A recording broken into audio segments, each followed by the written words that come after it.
तुम्हें कितनी बार बताया है मेरे तैयार होने से पहले मेरा नाश्ता तैयार हो जाना चाहिए। शादी के 25 सालों बाद भी मुझे क्यों बार बार एक ही बात बतानी पड़ती है ममता? तुम्हें क्या है? तुम तो आराम से घर पर रहोगी, मुझे काम पर जाना पड़ता है। तुम हो कि हमेशा बेवकूफ़ी जैसी हरकत करती हो। अगर तुम यह जानबूझकर करती हो तो याद रखना, मुझसे बुरा कोई नहीं होगा। आज भी निशांत का पारा चढ़ा हुआ था। इन कटु शब्दों में अपना गुस्सा उतारते हुए गीला तौलिया कुर्सी पर फेंकते हुए निशांत गुस्से से ममता की तरफ देखने लगा। ममता के लिए निशांत का यह बेवजह का गुस्सा कोई नई बात नहीं थी।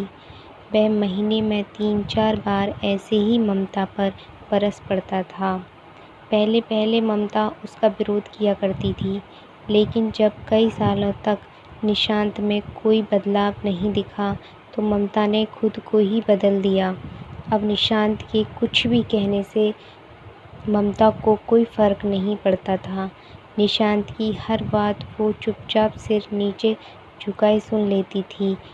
शादी के पहले 5 साल तक ममता ने पूरी कोशिश की थी कि निशांत को बदला जाए, लेकिन फालतू का गुस्सा करना और बाद में ममता को भला बुरा कहना, यह मानो जैसे उसकी आदत बन गई थी। कोई भी वाद विवाद होता तो निशांत सीधा ममता को बोल देता, अगर मैं तुम्हें अच्छा नहीं लगता तो क्यों नहीं चली जाती अपने मायके, क्यों रहती हो मेरे साथ? इतना सब कुछ होने के बावजूद ममता निशांत के साथ रहती थी, क्योंकि उसे अपनी बेटी की फिक्र थी। और वह जाती भी तो कहाँ, अपने बूढ़े हो चुके माँ बाप को इस उम्र में परेशान करना वह नहीं चाहती थी। समाज और लोग क्या कहेंगे, यह भी तो उसे देखना था। वह इतनी पढ़ी लिखी भी तो नहीं थी कि खुद जाकर कोई नौकरी कर सके और अपना और अपनी बेटी का लालन पोषण कर सके। ममता को अब अपनी फिक्र नहीं थी, उसको फिक्र थी तो बस अपनी शादी लायक हो रही बेटी की। ममता नहीं चाहती थी कि पति पत्नी के झगड़े की वजह से तान्या डिस्टर्ब हो। तान्या की पढ़ाई पूरी हो चुकी थी, उसके लिए अब शादी के रिश्ते आने लगे थे। कई रिश्तों को तान्या ठुकरा चुकी थी। 2-3 महीने बाद एक अच्छा रिश्ता आया। रिश्तेदारों और पहचान के लोगों ने भी लड़के के बहुत गुणगान किए थे। निशांत एक शाम अपनी बेटी के पास बैठकर उसे बताने लगा, तान्या बहुत अच्छा लड़का है, पढ़ा लिखा है, बड़ा घर है, बहुत अच्छी नौकरी है। ऐसे रिश्ते बार बार नहीं आते बेटा, इस बार मना मत करना। तान्या अपने पिता से ज़्यादा बात नहीं करती थी, शायद डरती थी या शायद नफ़रत करती थी, लेकिन आज वो अपनी पूरी हिम्मत इकट्ठा कर बोली, मुझे अभी शादी नहीं करना है पापा, मैं नौकरी करना चाहती हूँ, खुद अपने पैरों पर खड़ी होना चाहती हूँ। हाँ तो उसमें क्या बड़ी बात है, मैंने लड़के से बात की है, वह तुम्हें किसी बात के लिए नहीं रोकेगा। तुम शादी के बाद भी नौकरी कर सकती हो, वह तुम्हें नौकरी के लिए परमिशन दे देगा। निशांत बोला, मेरा मेरा नौकरी करना या ना करना उसकी परमिशन पे क्यों डिपेंड रहेगा पापा? तान्या ने पूछा। मैं कह रहा हूँ ना, तुम्हें किसी भी चीज़ की कमी नहीं होगी। वहाँ ऐसे रिश्ते बार बार नहीं आते, इसे ठुकराना मत।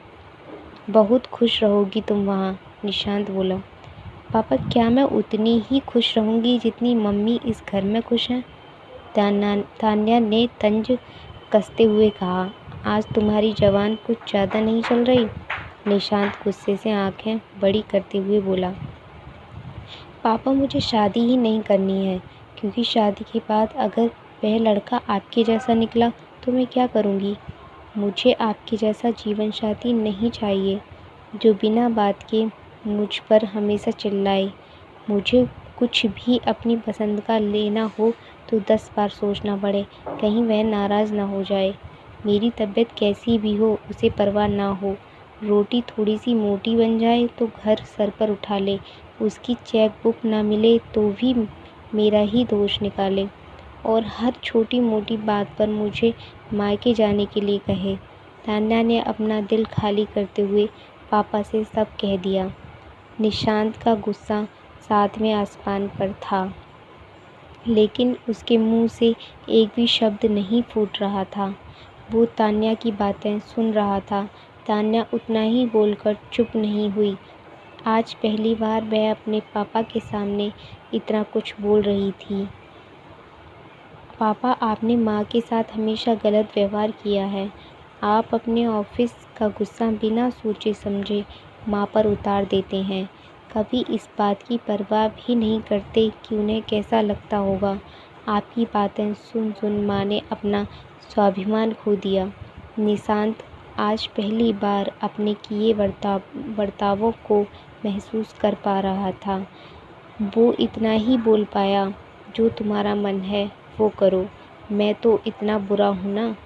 तान्या ने निशांत का हाथ पकड़ा और बोली, पापा, मुझे सिर्फ एक सवाल का जवाब दे दो। क्या आप चाहोगे कि मेरा पति आपके जैसा हो? अगर आपका जवाब हाँ है तो कर दीजिए मेरा रिश्ता आज ही, और ना है तो मुझे आत्मनिर्भर बनने दीजिए। निशांत कुछ भी न बोल पाया और वहाँ से चुपचाप बाहर चला गया। आज उसे ममता के सामने जाने में शर्म आ रही थी। चलते चलते उसकी आंखों से आंसू बह रहे थे। निशांत ने आज से अपने आप को बदलने का निश्चय किया। अगले दिन से ममता ने अपने पति में काफ़ी बदलाव देखा। वह सोचने लगी कि जो हिम्मत तान्या ने दिखाई है, वह हिम्मत अगर मैं पहले ही दिखा देती तो आज शायद परिस्थिति कुछ और होती। अब तान्या पढ़ लिख कर अच्छी नौकरी करने लगी थी और 3 साल बाद उसके लिए एक अच्छा रिश्ता आया।